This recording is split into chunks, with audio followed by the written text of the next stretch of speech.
hapon mga ka-Chabby. So nandito ako ngayon sa likod bahay. As you can see, nakikita nyo mayroong mga damo-damo dito.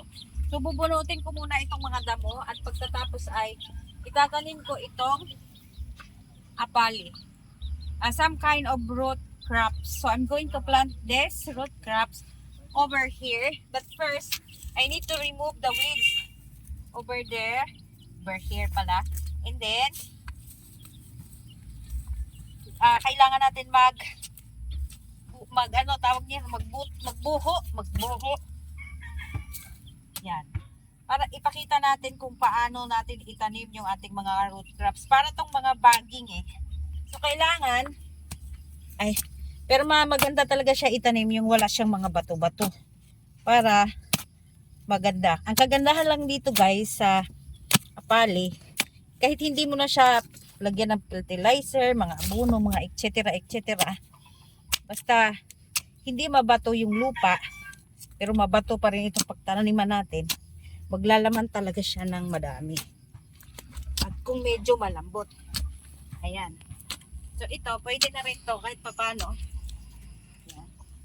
So dito natin itatanim tong ating apali. Ayan. So dito itanim na natin siya. Pag ganyan lang siya. Ayan. Tapos syempre tatakpan natin. At tutubo na yan siya dyan. So meron na tayong tanim na isa. Pero may tanim na rin ako na karaang araw na 10 puno. So damihan lang natin since marami naman tayong. Ayan. So lagyan natin ng palatandaan na ito ay may tanim. Yung iba dyan, hindi ko nalagyan ng palatandaan. Kasi ano ko lang siya. So dito naman, lagay din tayo dito.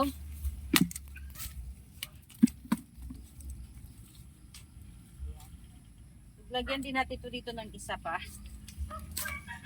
Since marami naman akong pang similya nito. So kailangan na lang talaga similya. Kailangan butasin mo talaga siya.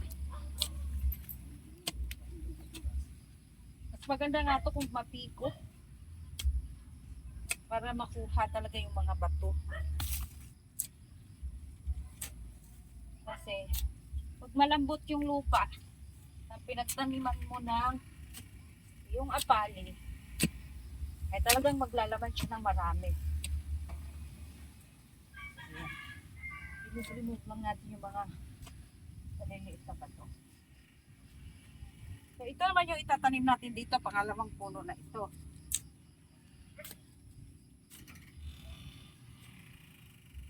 Yan. So meron na tayo 2 puno. At lagyan din natin ng palatandaan para tanda na may tanim siya dyan. So yung isa, lalagay pa tayo ng isa dito banda. So tatanggalin ko lang to. Tanggalin lang natin yung mga damo dito.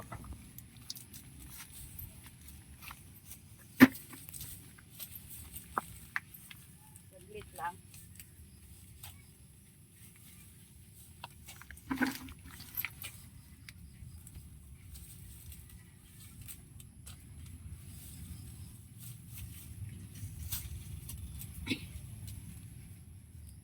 Dito sa probinsya guys, kung masipag ka lang magtanim-tanim, kahit papano ay buhay ka. No? Kasi ang problema lang talaga dito, kailangan meron kang bigas at mga tanim na gulay para hindi ka magtom. Kasi mahirap magkapira dito dahil walang mga tawag dito, maraming mapasukan, walang mga factory. So more on lang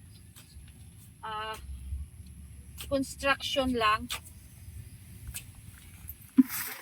security, at hindi rin kagandahan hindi rin kalakihan yung sahod. Pero kung masipag ka lang, kahit na maliit lang yung income mo, basta marami kang tanim-tanim, nakaka-less na kahit papano sa budget sa pagkain.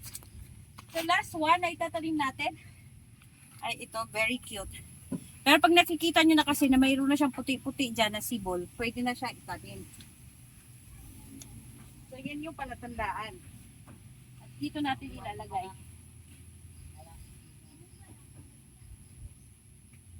So, sa kuwan, lakwira men. Ayan, so natapos na tayo guys. Meron na ako natanim dito na 3, pero nung nakarang araw, meron na rin ito. Tapos meron doon, siguro mga 10 piraso na yung natanim ko. Pero so ngayon, 3 lang yung tatanim. At hanggang dito lang guys yung ating video for today. Thank you so much for watching. Bye-bye. Okay na. Ito, naman ako kaagad lang.